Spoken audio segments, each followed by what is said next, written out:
unfortunately, they are not interacting with each other. So you got a phase separation.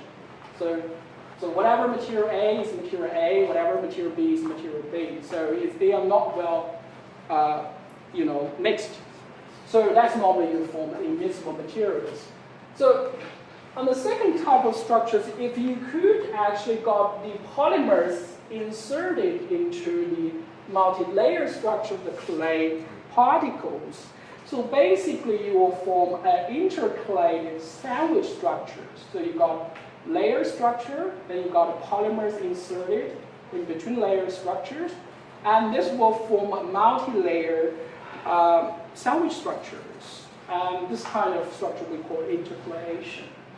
And when the individual clay platelets start to disperse, very uniformly as a single layer, and that's the best structure we want to achieve so far.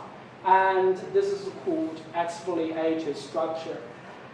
In general case, if you could achieve this kind of exfoliated structure, you could expect very high properties, especially from the mechanical property point of view. So both intercalated and exfoliated structures, we call them the nano composites. Well, the phase-separated structure we called the microcomposites because they form into clumps or aggregates at the microscale levels. Some of the examples I'd like to show you, one is about the tennis can. I think a lot of you may go to some of the shops and buy some tennis balls, and you may not notice the tennis can we actually use. Nowadays, we could actually get some clay platelet to be well mixed with some rubber to become internal core of the tennis can. So what's the purpose for get this kind of internal core of nano composites?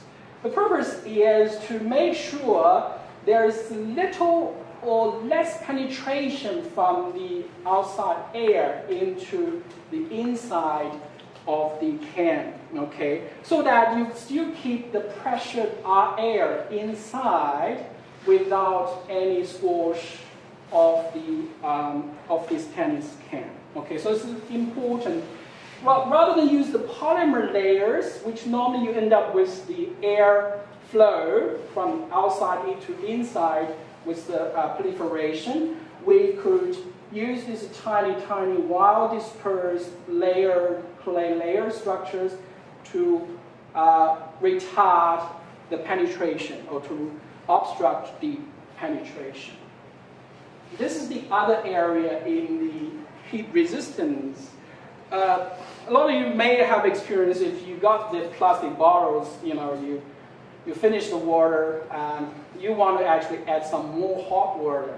And a lot of you may know that it's very hard because if you add hot water, the plastic bottle will be deformed easily because those kind of polymers, the plastic, do not have good resistance to the temperature, high temperature.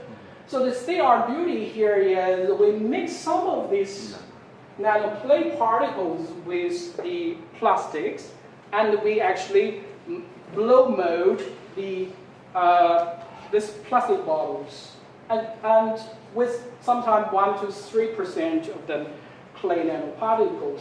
So you pour some hot water, normally 95 degrees hot water, you could see easily by using the neat polymer or the plastic, you get a deformation of the whole bottle. But when you actually got the nanoparticles embedded, basically the deformation will be very, very small. So you can still get quite nice shape of the plastic bottle. The other example is the material innovation of the clay type of particles in the automotive industries.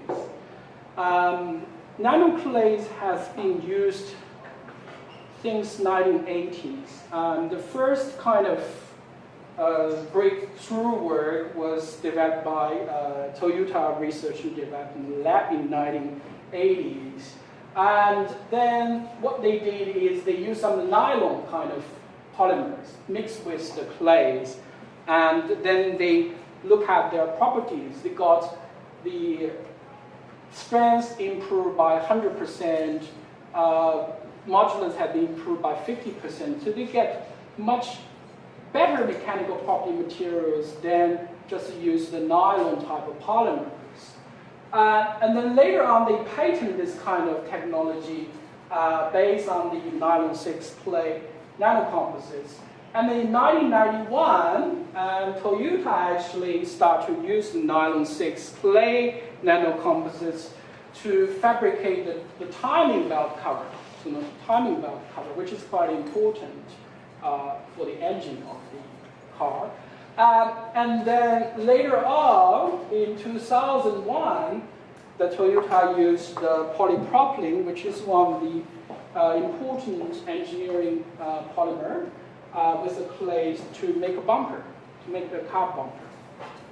So because you mix very small amount of the clay particles, you can achieve very lightweight of the structures.